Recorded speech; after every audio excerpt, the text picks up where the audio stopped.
I'm Samantha, 29 years old, and I still remember the exact moment my father-in-law stood at a podium in front of 300 reporters and called me a professional gold digger. My husband, Preston, stood beside him on that stage silent, staring at the floor instead of looking at me. I sat in the front row of my own husband's company launch event, in a dress I had chosen specifically to show respect for his family's business, and I listened to a billionaire announce, on live television, that he intended to sue me for the return of every wedding gift and the engagement ring on my finger. Before we continue, let me know in the comments where you're watching from tonight, and if you've ever been publicly humiliated by someone who was supposed to protect you, hit that like button and subscribe. This story is for you. This young woman, Preston's father, Harold Whitmore, announced into the microphone, his voice carrying easily across the packed auditorium, married into this family under false pretenses. She signed a prenuptial agreement she now claims not to understand. We simply want what rightfully belongs to the Whitmore family returned. I felt every camera in that room turn toward me at once, dozens of lenses capturing my face in real time, broadcasting my humiliation to anyone watching the live stream. I looked at Preston, silently begging him to say something, anything to defend me in front of his father. He didn't move. He didn't even look up. A reporter near the front stood and shouted a question directly at me. "Ms. Whitmore, is it true you knew nothing about business or finance before marrying into this family?" Another voice followed immediately after, sharper, crueler. "Did you sign the prenup without reading it?" I sat perfectly still, my hands folded in my lap, feeling the weight of hundreds of strangers' judgment pressing down on me at once. Harold Whitmore continued speaking, laying out an elaborate narrative of my supposed manipulation, my supposed ignorance, my supposed greed, a story crafted so carefully that even I, sitting there living through it, could almost believe it was true. They thought this humiliation would be enough to break me completely, to send me quietly signing away everything and disappearing from the Whitmore name forever. What none of them knew, not Harold, not Preston, not the 300 reporters recording every word, was that the prenuptial agreement I had supposedly signed, without understanding, contained a clause my own attorney had quietly written into the original draft 2 years earlier, one that Harold's legal team had approved without ever fully reading themselves. And in exactly 12 days, that single overlooked clause was about to hand me control of something far more valuable than a wedding ring. I met Preston 3 years ago at a charity auction I was working, not attending. I had spent my 20s building a small, but respected event planning firm from nothing, coordinating fundraisers and corporate galas across the city, the kind of work that required me to blend into rooms full of wealthy people without ever quite belonging to them. Preston was the only guest that night who asked me a single question about myself beyond my name, and I remember thinking, foolishly, that it meant something significant about his character. Harold Whitmore made his opinion of our relationship clear from the very beginning. He was the founder and chairman of Whitmore Industries, a manufacturing conglomerate with holdings across 6 states, a man who had built an empire through decades of careful, calculated control, and who viewed his son's romantic choices as simply another business decision requiring his approval. At our first dinner together, he looked me over the way he might evaluate a supplier's quote, and said, without a hint of warmth, "Preston tells me you plan parties for a living. That's a charming little hobby." I told myself, for a long time, that his coldness was simply the price of loving someone from a different world than mine. Preston reassured me constantly that his father would come around eventually, that Harold simply needed time to see what he saw in me. I believed him, the same way I believed most things Preston told me in those early years, without questioning whether his reassurances were genuine promises or simply the easiest way to avoid conflict with his father. 2 years ago, before our engagement was formally announced, Harold's legal team presented me with a prenuptial agreement, insisting it was standard practice for anyone marrying into the Whitmore family. I hired my own attorney, a sharp, methodical woman named Denise Okafor, specifically to review the document independently, rather than simply trusting Preston's family lawyers to act in my interest. Denise spent nearly 3 weeks combing through every clause, flagging language she found unusually restrictive, before finally presenting me with a revised version to negotiate. What I didn't fully understand at the time, what Denise explained to me only briefly, in language I filed away without truly grasping its significance, was a single provision she had insisted on adding to the final draft, a clause stating that in the event of any public breach of the agreement's confidentiality terms by either party or their immediate family, the entire prenuptial agreement would be rendered null and void, reverting instead to standard marital property law in our state of residence. Harold's legal team had reviewed the revised draft in a hurry, eager to finalize the wedding timeline before a major shareholder meeting, and had approved the confidentiality clause without recognizing its full implications. Denise had warned me, gently, that it was simply a protective measure in case things ever became messy, and I had signed without asking more questions, distracted by wedding planning and my own optimistic belief that messiness would never actually come. I had no idea, sitting quietly through countless family dinners, where Harold spoke about me as though I weren't in the room, that a single sentence buried on page 14 of a document I barely remembered signing was about to become the exact mechanism that would dismantle everything Harold Whitmore had spent his life building. 3 weeks before the company launch event, I noticed Preston beginning to withdraw from me in small, deliberate ways I couldn't quite name at the time. He started taking calls in another room, closing his laptop quickly whenever I walked into his study, staying late at the office for meetings he described only vaguely when I asked. I told myself it was simply the pressure of the upcoming launch, a milestone Harold had been planning for over a year, meant to introduce Whitmore Industries' new sustainable manufacturing division to investors and the public simultaneously. I didn't yet understand that the pressure Preston was under had very little to do with sustainable manufacturing and everything to do with a private battle unfolding inside his own family. What I would only learn nearly 2 weeks later, sitting in my sister's kitchen reading documents that made my hands shake, was that Harold had been quietly maneuvering to remove Preston from his position as heir to the company entirely, using a shareholder clause that allowed the board to bypass succession in cases reputational risk to the company's public image. Harold needed a reputational crisis significant enough to justify the maneuver, something dramatic enough to convince the board that Preston's judgment could not be trusted with the company's future.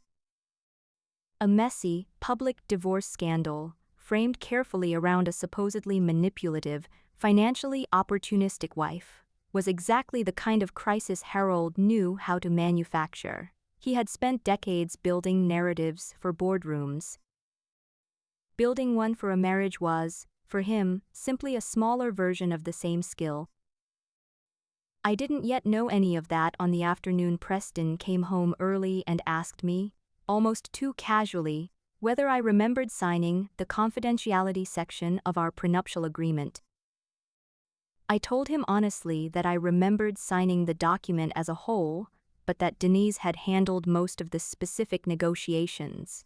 He nodded, said nothing further, and left the room before I could ask why he was suddenly curious about paperwork from 2 years earlier.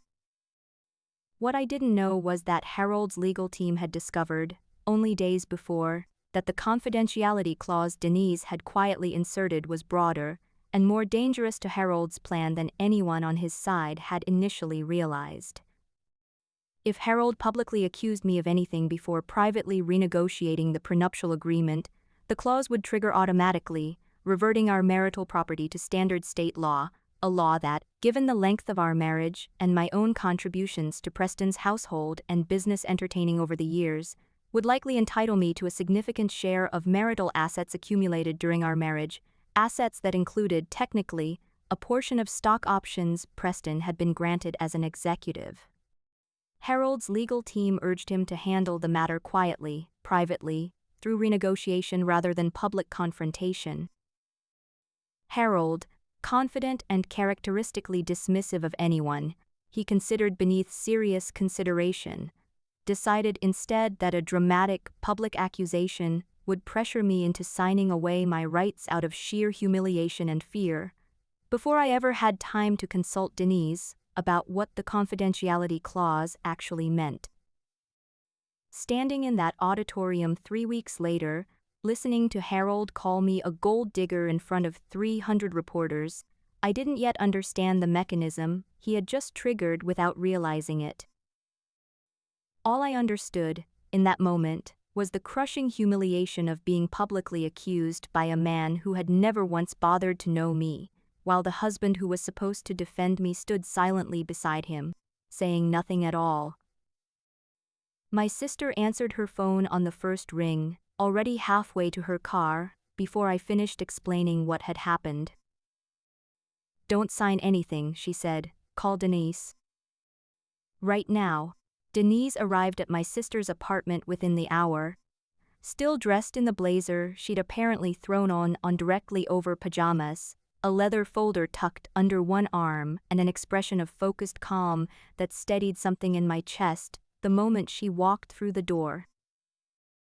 "Tell me exactly what Harold said, word for word if you can," she said, settling at the kitchen table and pulling out a legal pad before I'd even finished taking off my coat. I recounted the press conference as precisely as I could, the accusations of manipulation, the demand for the return of wedding gifts, the public claim that I had signed the prenuptial agreement without understanding it. Denise listened without interrupting, jotting notes in quick, efficient handwriting, and when I finished, she set down her pen and looked at me with an expression I couldn't quite place, somewhere between concern and something almost like anticipation. "Samantha, do you remember the confidentiality clause we discussed when you signed the original agreement?" she asked. "Vaguely," I admitted. "You said it was a protective measure." "It was more than that," Denise said, pulling a copy of the prenuptial agreement from her folder and turning to a page marked with a yellow tab.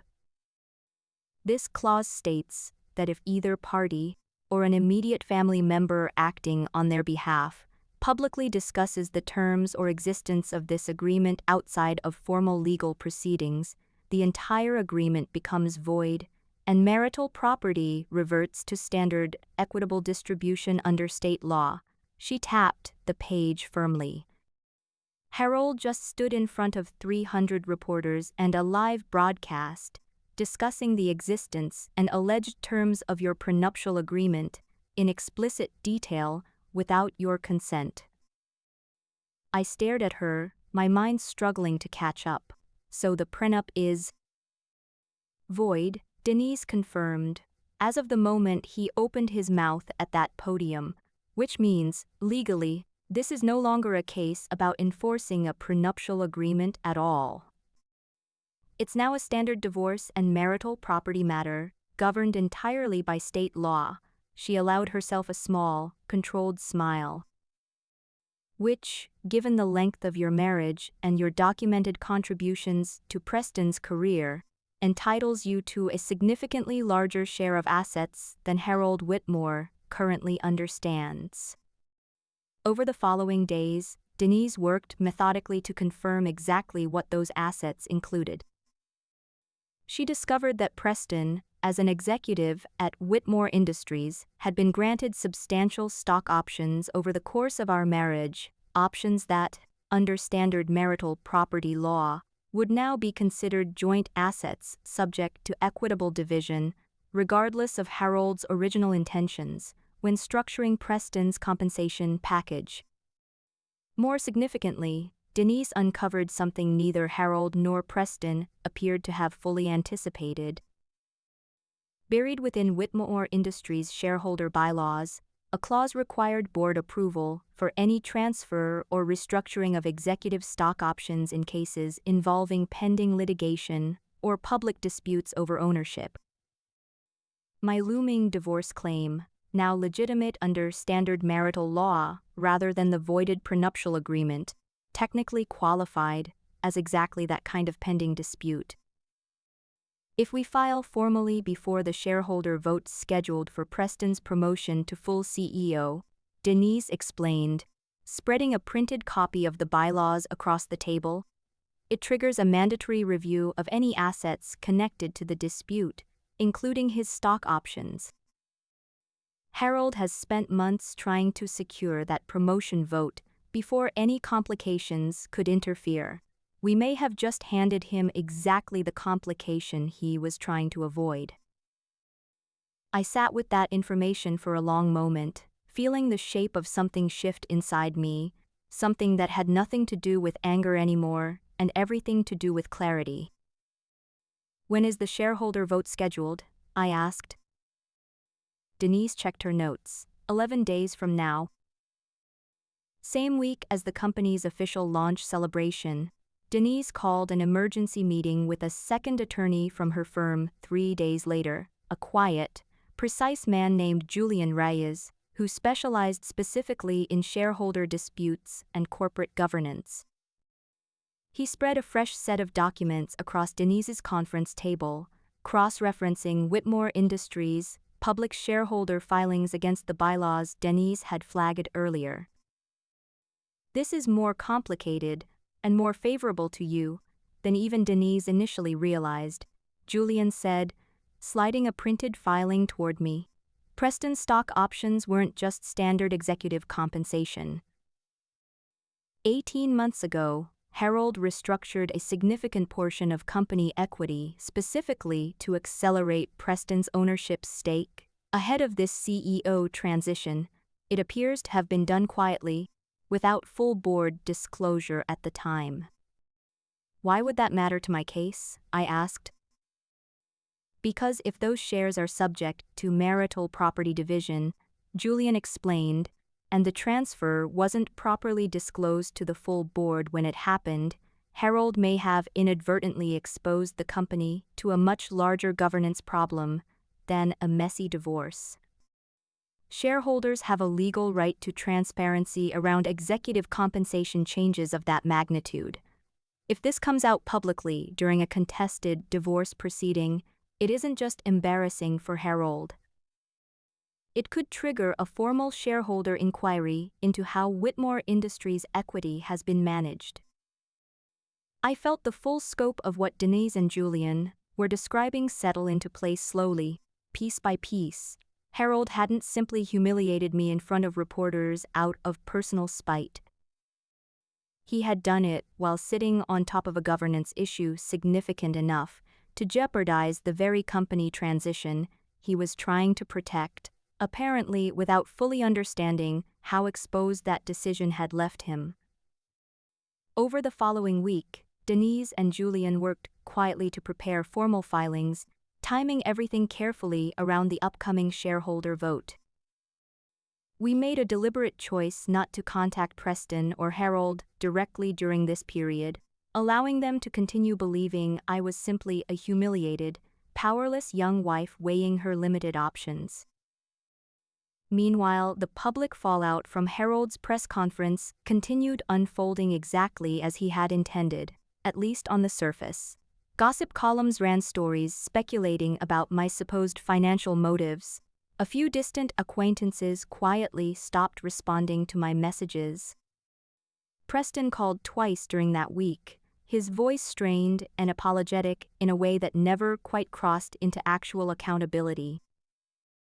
"My father went too far," he said during the second call. "But Samantha, if you'd just sign the revised agreement his lawyers are drafting, this could all disappear quietly. No more headlines.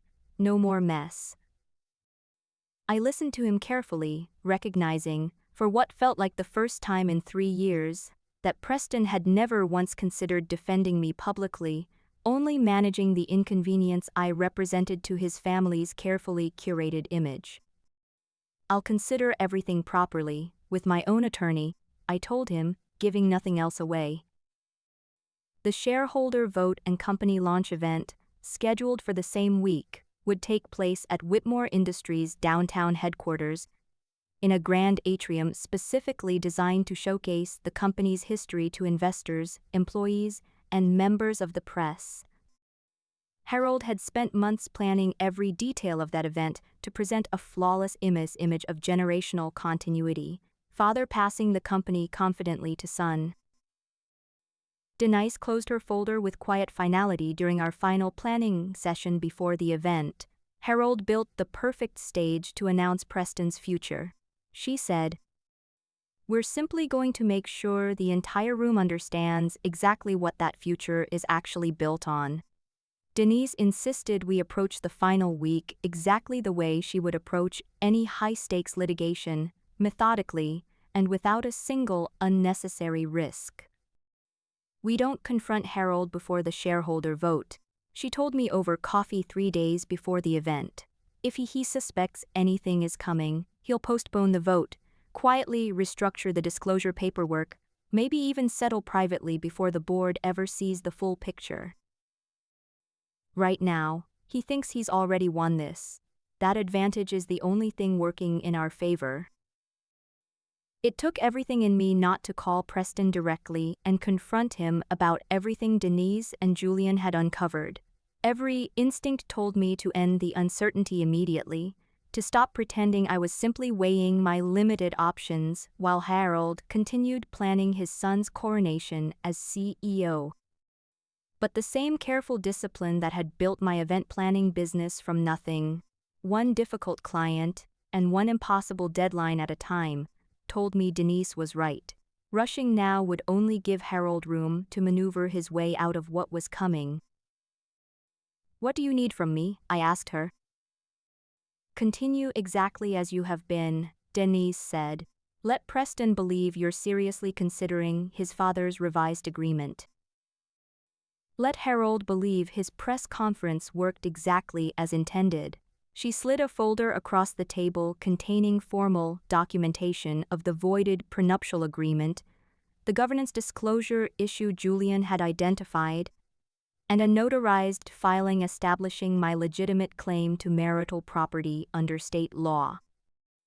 "We're not walking into that launch event to argue with anyone. We're walking in to present facts the board will not be able to ignore." That same week, Julian received an unexpected call from a contact he'd worked with previously, a senior compliance officer at the Securities and Exchange Commission who had, through routine monitoring channels, already flagged Whitmore Industries' recent equity restructuring for a preliminary review, entirely independent of anything Denise and I were doing. "This changes things significantly," Julian explained during our final strategy meeting. "If the SEC's preliminary review becomes public around the same time as your filing, Harold won't just be facing a shareholder governance question. He'll be facing federal regulatory scrutiny at the exact moment he's trying to present Preston as a stable, trustworthy choice for CEO." Denise, when I told her, allowed herself a rare, measured smile. "That's better timing than anything we could have orchestrated ourselves," she said. "An independent regulatory review, already underway, with no connection to either of us, surfacing at precisely the right moment. Samantha, we're not just walking into that launch event with a marital property claim anymore. We're walking in with a governance crisis the board will already be forced to take seriously." The morning of the launch event arrived with a strange, deliberate stillness. I stood in front of my closet for a long time before selecting a simple, structured navy dress, nothing that announced itself, nothing that gave away what I underscumming. Denise had been very specific about that detail as well. "We're not there to create a spectacle," she reminded me as we walked toward her car. We're there to make sure the truth is simply Whitmore Industries headquarters occupied an entire city block downtown, its central atrium transformed for the occasion into a gleaming showcase of the company's sustainable manufacturing vision. Glass display cases, illuminated timelines tracing 4 generations of Whitmore family, and a raised stage positioned beneath a banner reading "The Future Built Responsibly." Denise, Julian, and I arrived 20 minutes before the scheduled shareholder session, checking in as registered attendees under Julian's firm, a technicality he had arranged days through a colleague who sat on the shareholder relations committee. We were seated near the back of the atrium, close enough to see clearly, far enough to remain unnoticed among the several hundred investors, employees, and reporters filling the space. Harold took the stage first, exactly as he had at every major company event I'd ever attended, radiating the same practiced confidence that had once made me believe, foolishly, that his approval might eventually be earned rather than simply withheld. "Today marks a new chapter for this company," Harold announced, his voice carrying easily through the atrium's sound system. "After careful consideration, the board will formally vote to confirm my son, Preston Whitmore, as the next Chief Executive Officer of Whitmore Industries."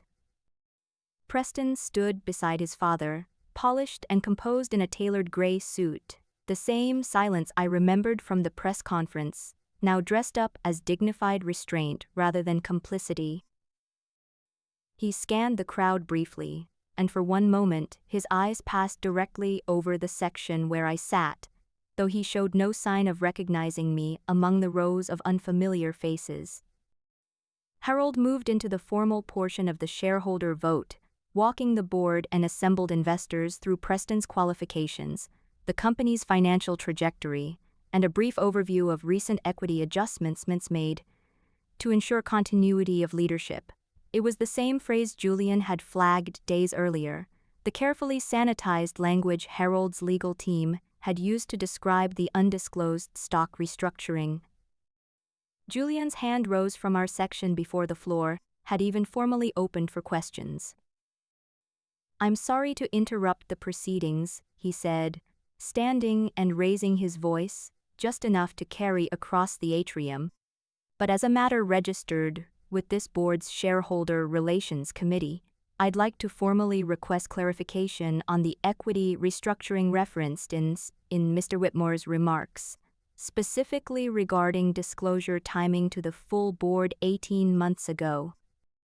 A ripple of uneasy movement passed through the rows of investors. Harold's expression flickered, just slightly, the same controlled panic I'd once watched cross Preston's face at moments when his careful composure threatened to crack. "That restructuring was a routine executive compensation matter," Harold said smoothly, though his voice had tightened almost imperceptibly. "It was handled appropriately through standard channels."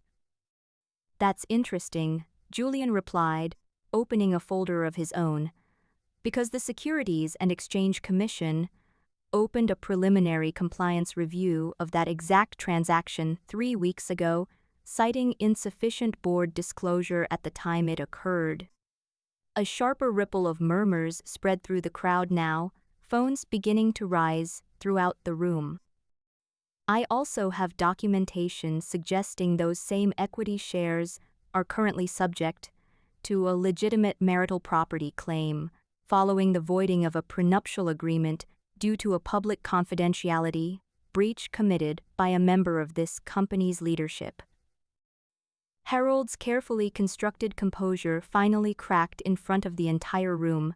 His eyes darted across the crowd, searching, before landing directly on the section where I sat. "Samantha," he said, his voice suddenly far less certain than it had been moments earlier, "what is the meaning of this?" I rose slowly from my seat, smoothing the front of my navy dress, and met his gaze without flinching for the first time since I had known him. "I think," I said, my voice carrying clearly across the silent atrium, "this board deserves to hear the rest of the story before they vote on anything." I walked toward the front of the atrium with Denise beside me, feeling the weight of hundreds of eyes, tracking my movement across the polished marble floor, the same crushing scrutiny I had felt during Harold's press conference weeks earlier. Except this time, I understood exactly what I was walking toward instead of fleeing from it. Preston's face had gone pale beside his father, his composed executive posture finally beginning to crumble as recognition set in. "Samantha," Preston said, his voice unsteady, "what are you doing here?" "I was invited," I said calmly, stepping up beside Julian, near the microphone stand that had been set up for shareholder questions. Or more precisely, my attorneys were invited, as registered stakeholders, in a matter directly relevant to this board's vote today. The atrium's energy shifted instantly, the earlier murmur of confusion sharpening into focused, alert attention. A board member seated in the front row, an older woman named Constance Farrow, who I recognized from Whitmore Industries' annual reports, leaned forward with visible concern. "Ms. Whitmore, I think this board deserves a clear explanation of what exactly is being alleged here." Denise stepped forward, opening her folder with the same unhurried precision she had used at her own conference table weeks earlier.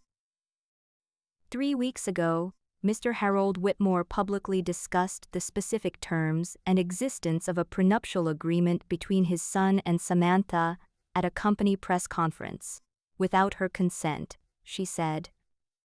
That agreement contained a standard confidentiality clause voiding the entire contract in the event of exactly that kind of public disclosure. As a result, Samantha's marital property rights currently fall under standard state law, rather than the terms Mr. Whitmore has continued to reference. Constance Farrow's expression darkened as she processed the implication. "Are you saying the prenuptial agreement is no longer valid?" "Correct," Denise confirmed, which means any executive stock options granted to Preston Whitmore during the course of this marriage are potentially subject to marital property division, pending formal legal proceedings already underway. Julian continued from where Denise left off, sliding a printed copy of the SEC's preliminary review notice toward the board members seated closest to him.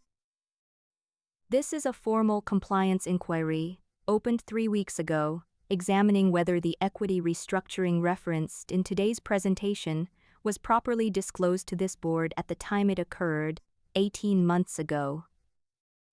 I'd strongly encourage this board to pause any vote on executive leadership transition until that review concludes."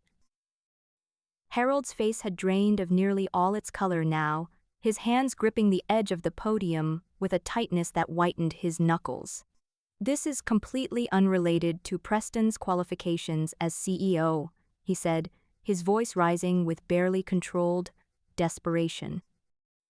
"This is a personal matter being weaponized to disrupt a legitimate business transition." "With respect, Mr. Whitmore," Constance said, her tone shifting from concern to something noticeably cooler. "A federal compliance review into undisclosed equity restructuring is not a personal matter. It's precisely the kind of governance issue this board exists to oversee." Another board member, a sharp-eyed man near the back, raised his hand. "I'd also like to understand why we're only learning about this SEC review today, moments before a scheduled vote, rather than through proper board notification channels." Harold opened his mouth to respond, but nothing coherent emerged. Preston, standing beside him, looked between his father and me with an expression I had never seen on his face before, not anger, not embarrassment, but something closer to the dawning realization that the family he had spent his entire life deferring to had built its foundation on considerably less stability than he had ever been allowed to question. "Preston," I said quietly, loud enough only for those closest to hear, "did you know about the SEC review?" He hesitated, just long enough for the silence to answer the question more completely than any words could have. Constance Farrow conferred briefly with the two board members seated closest to her, their voices low but urgent, before she turned back toward the podium with the calm, deliberate authority of someone who had clearly navigated corporate crises before. "Given what's been presented today," she announced, her voice carrying firmly across the atrium, "this board will be postponing the CEO confirmation vote, pending a full review of both the SEC compliance inquiry and any related marital property claims that may affect company equity." A wave of murmurs swept through the crowd, reporters near the back already typing rapidly on their phones, several investors exchanging quiet, uneasy glances. Harold gripped the podium tighter, his composure finally abandoning him completely in front of the very room he had spent months preparing to control. "Constance, this is absurd," he said, his voice cracking with a mixture of fury and disbelief. "I built this company. I have every right to determine its leadership." "You have every right to nominate leadership," Constance replied evenly, without raising her voice, which somehow made her words land with far more weight than if she had shouted them. "You do not have the right to conceal a federal compliance review from this board, or to publicly discuss a family member's private legal agreements in a way that potentially exposes company assets to litigation. Both of those decisions were entirely yours, Harold, and both of them have consequences you will now need to answer for." Harold's eyes swept across the room, searching for some remaining ally, some path back to the narrative he had constructed so carefully weeks earlier. He found none. Several board members who had once nodded along enthusiastically to his presentations now watched him with the same cold, evaluating expressions Denise and Julian had trained me to expect from people who valued outcomes over loyalty. Preston stepped forward suddenly, his voice unsteady but audible. "Dad, did you know about the SEC review before today?"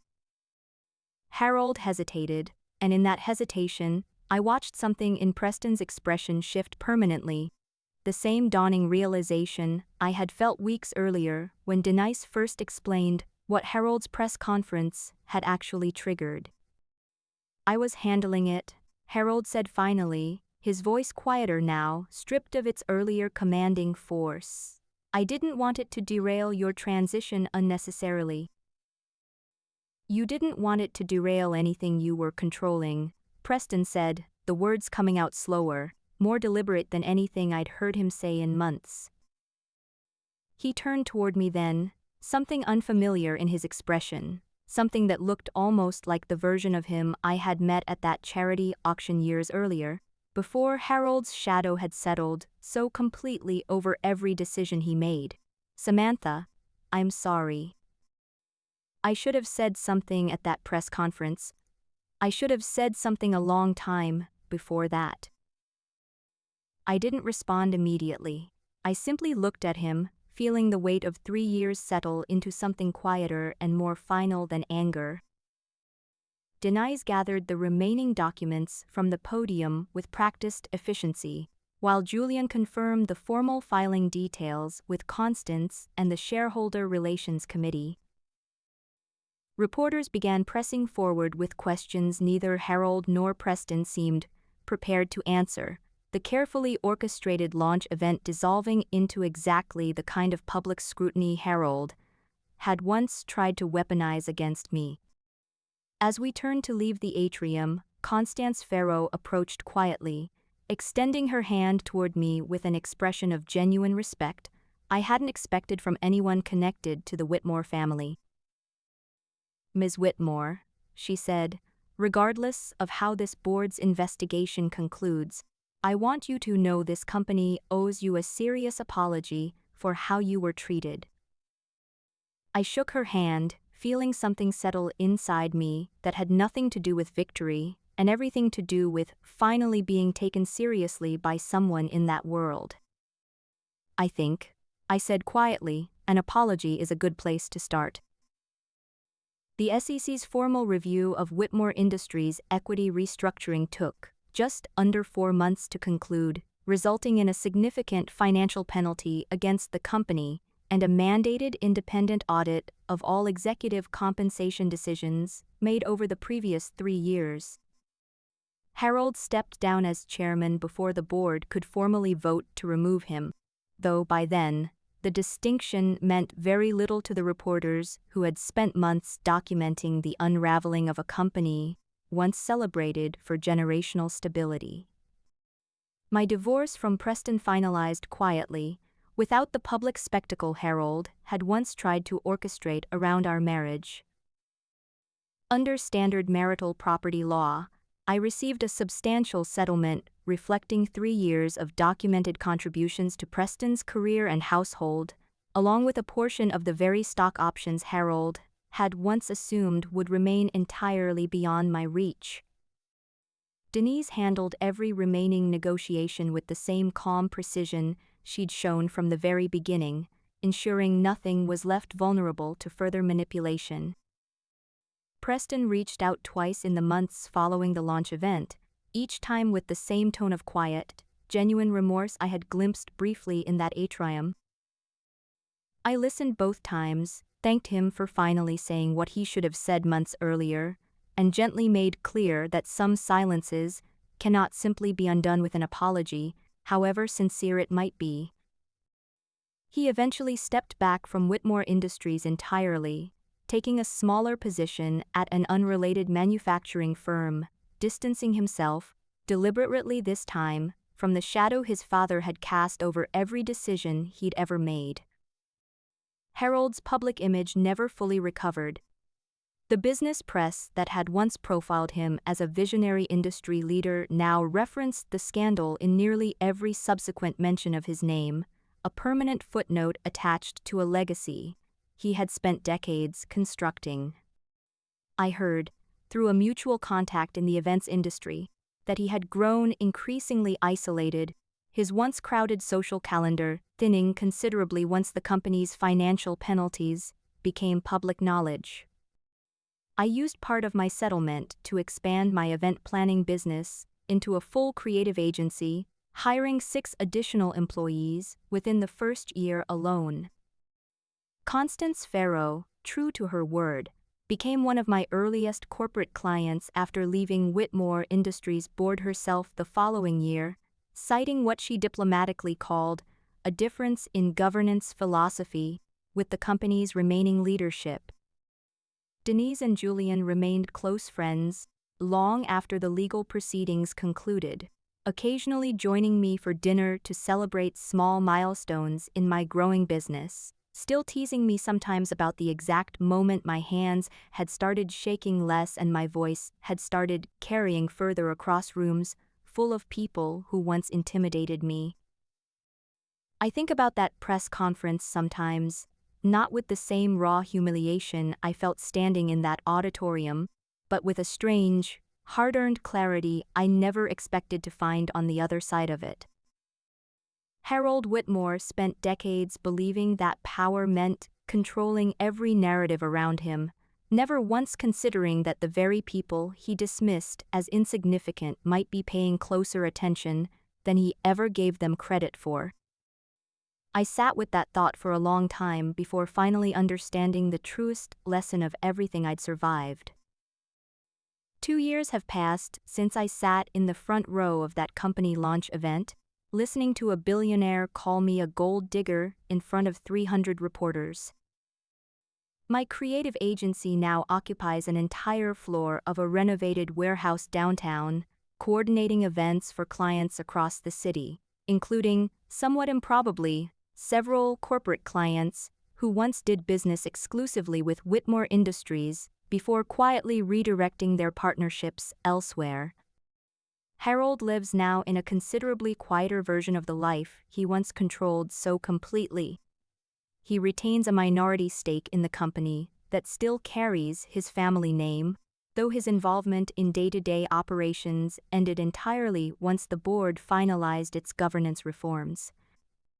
I heard, through the same industry contact who occasionally passes along updates, that he rarely attends public events anymore, the confident, Commanding presence he once wielded so effortlessly having quietly dissolved into something considerably smaller. Preston built a modest, steady career at his new firm, far removed from the pressure and performance that had once defined his entire identity. We exchange occasional, brief messages around holidays, cordial in the careful way of two people who once shared a life, but have since built entirely separate ones, without resentment, but without any lingering thread pulling us back toward what we used to be.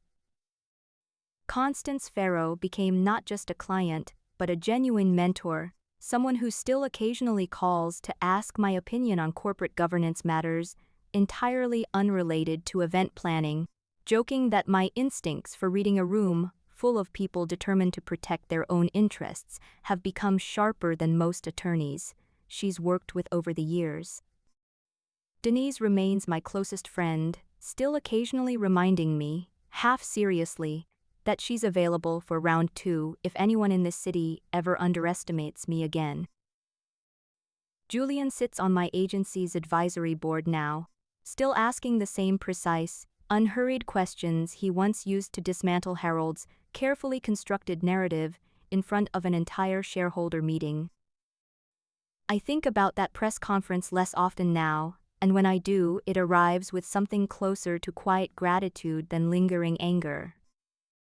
My in-laws spent months teaching me, without ever intending to, that being underestimated by people who valued image over substance was never actually a weakness.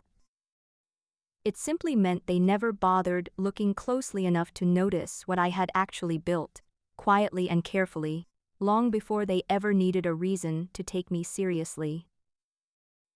I am not the young wife who sat silently while a room full of strangers judged her worth. I never was. I was simply the one paying close enough attention the entire time to recognize exactly which quiet clause, buried on page 14 of a forgotten document, would eventually matter most. If you've ever been publicly humiliated by someone who assumed you had no power to fight back, I'd love to hear your story in the comments below. And if this journey meant something to you, don't forget to like and subscribe. There are more stories like this one.